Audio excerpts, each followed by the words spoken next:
No, it's really just to stabilise, and maybe start on the road, tomorrow. And a 2-minute 40 penalty for lateness dropped Kuhn from 4th to 11th overall. Stage 4 now, long reach, short gravel stage over 7.5 kilometers next to the very famous Long-Tom Pass between Sabi and Leidenburg. First on the road as usual, Conrad Rotenbach, currently lying in 6th position overall, 37.7 seconds behind Habig. He's still just taking it easy, I think assessing situation at the moment.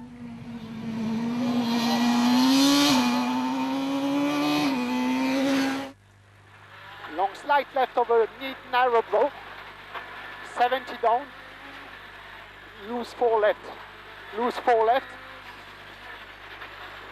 and 50 sleepy 3 right plus, into neat sleepy 5 left, into neat sleepy 5 left, and neat 6 And he left. would go 3rd fastest in stage 4, moving up to 5th position thanks to Kuhn penalty. Habig dominant 2-stage wins, looking for a 3rd, and it increased the gap on a charging Poulter and Gemmel. Habig finishes and wins stage 4 just 1.8 seconds from Poulter. This was the stage that most of the competitors wanted out of this because of the roughness of it. They didn't get their way though. Herken Fecken currently in 5th position overall, 37.7 seconds behind his teammate. This is JP Damso, 7th overall after 3 stages. All of these drivers will move up 1 position thanks to the Kuhn penalty. Johnny Gemmel absolutely flying the 3rd part of that 3-way battle at the front there, 3.5 seconds behind his teammate Leroy Poulter. And he would go 6th fastest in stage 4, dropping back a further 3.6 seconds from Poulter. The BP Ultimate Polo. Now it's Enzo Kuhn, finds himself almost 3 minutes behind. He is now going to have to throw caution to the wind and charge. He's going to absolutely fly, 11th overall at the moment. Leroy Poulter, 2nd overall behind Jari Habig. And he would go 2nd fastest in stage 4, dropping a further 1.8 seconds to Habig. Now 6.9 seconds ahead of teammate Gemmel. So after 4 stages, Habig, Leroy Poulter and Johnny Gemmel covered by only 13.2 seconds. And into the top 6, JP Damso ahead of Mohamed Boussa and Charles Wilken. Stage 5 now, Willie van Geraamte West. 16.11 kilometer gravel stage outside Sabi between Long-Tom Pass and the Lone Creek Falls Road. A very tricky one this indeed. Rotenbach, 5th overall at the moment. He's got a deficit of 30.3 seconds to make up on rally leader Jan Habig, but he's only 10 seconds behind Fecken. And bump into long 3 left plus, and bump into long 3 left plus, and bump and max right, and bump and max right, 30 jump, and right. Well, he lost about 40 seconds in stage 5, so what was the problem? It's just it's very difficult to read the road and the pace and all that. It's really rough and slippery in some places, so it's we're getting there. Jan Habig pushing very, very hard. He is leading the rally at the moment after 3 consecutive stage victories. Is he going to have a 4th victory here? He leads by 6.3 seconds from Leroy Poulter. Yeah, it's okay. You know, when everything's going well, it's it's working quite well, and the momentum is there, the speed is there. If everything just keeps working, it'll be fine. Leading the charge behind the top 3 at the moment, it's Herken Fecken lying in 4th position overall, taking advantage of the Enzo Kuhn penalty earlier on.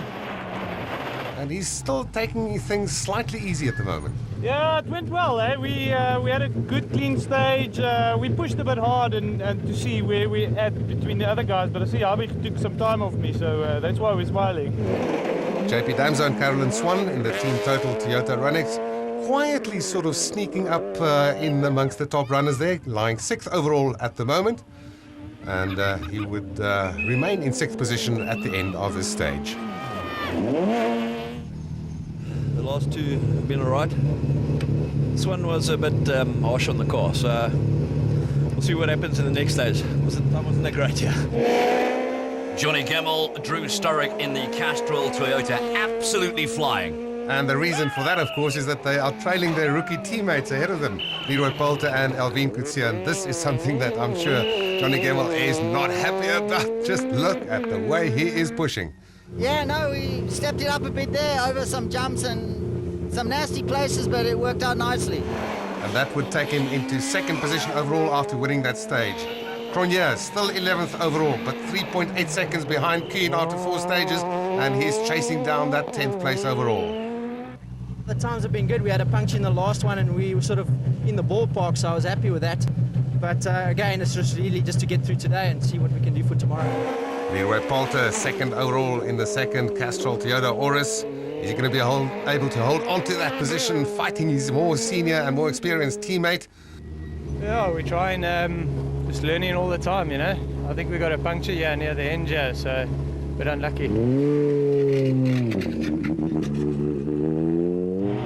Enzo Kuhn coming in very slowly, another problem for that car, and indeed he would lose more than 4 minutes on this stage. We're struggling. We just broke a left front shock absorber and looks like we might be out. Terrible. Bad luck for them there. There's no servicing between stages 5 and 6, so lots of things to ponder on as we go to the final gravel stage of the day. And it's Olifantsgeraamte East, 11.5 k's of gravel right next to the previous stage. And for those spectators along the Long Tom Pass, it's a fantastic place to view the action. Rothenbach, as usual, first on the road, currently lying in 5th position overall. 34 seconds behind Hergenfecken in 4th position, so I don't know where he's lost his pace at this point, but he's certainly not on the level that we used to know, used to see him at. Jannie Habig leading the rally in that tight three-way battle, just 2.6 seconds ahead of Johnny Gemmell now. He complained about some braking issues in the previous stage. I wonder whether he's still suffering from them in this stage. This is Hergenfecken, 4th overall after 5 stages. Some 23 seconds off the 3rd placed car. And struggling a little bit with grip there.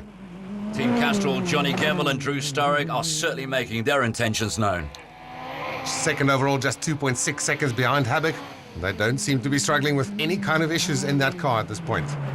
Marc Ronier losing 12 seconds on Habig and 22.4 on Gemmell, still over 3 minutes behind. And in 9th place overall at this stage. Leroy Poulter, 3rd overall, 3rd man in that three-way battle, just 4.4 seconds behind teammate Gemmell, and he would go on to win the stage, his first stage win this season, ahead of Gemmell and Cronje in stage 6. Conrad Rothenbach, having won the first round of the African Rally Championship in Zimbabwe, now leads the overall standings in round 2 classification, ahead of South African pairing Schalk Burger and Armand de Tooy in the Mitsubishi Evo 10, about 7 minutes behind, and then Chase Atwell and Miles Skinner in the S2000 Toyota Auris. In the Junior Championship, 24th overall and first in class S1600, Christoph and Celeste Snyders, ahead of Craig Trott and Robbie Coetzee, with Mona Janssen van Rensburg and Rickers Fourie 3rd. The Sabi Service Park now, just before the start of the first town stage, and the main talking point, the three-way battle for the lead. Yeah, look, just we were trying to get to the front there. I didn't expect Johnny to come in as well. It just obviously shows that Toyota's working well. The last one there, we've taken our first stage win now this year, so I'm very happy with it. Well, Johnny, you've made that charge and you're up in the lead. You must be very happy with that. Yeah, not by much, only 0.9 of a second, but at least it's the lead for now. In stage 5, we had a bit of a go there, and you know, we got very close to Jannie, and this last time we just took 1 or 2, so we're just leading by a little bit now. But 2 small tar stages, and then it's tomorrow. Tomorrow's the main day. So, with the first day's hard running now over, the teams head out to the Sabi Town Centre for the first of 2 short spectator stages of the evening. So a wonderful tar section, just under a kilometre, so I can't see significant gains, but this brings the sport up close and personal to the fans.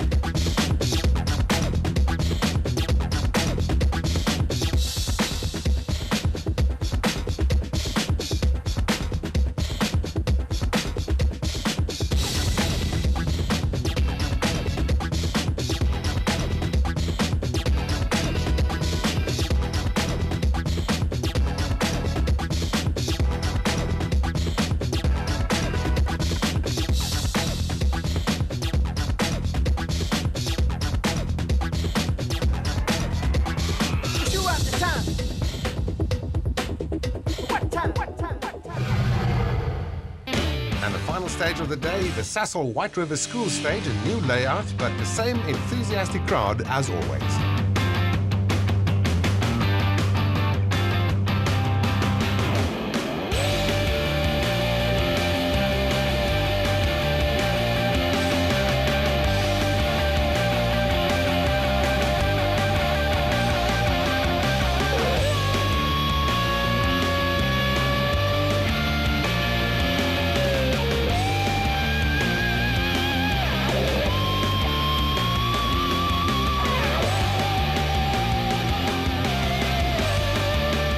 incredibly tight at the end of day one. Just 4/10 between Gemmel and Habig. Leroy Poulter only 2.9 seconds off the lead.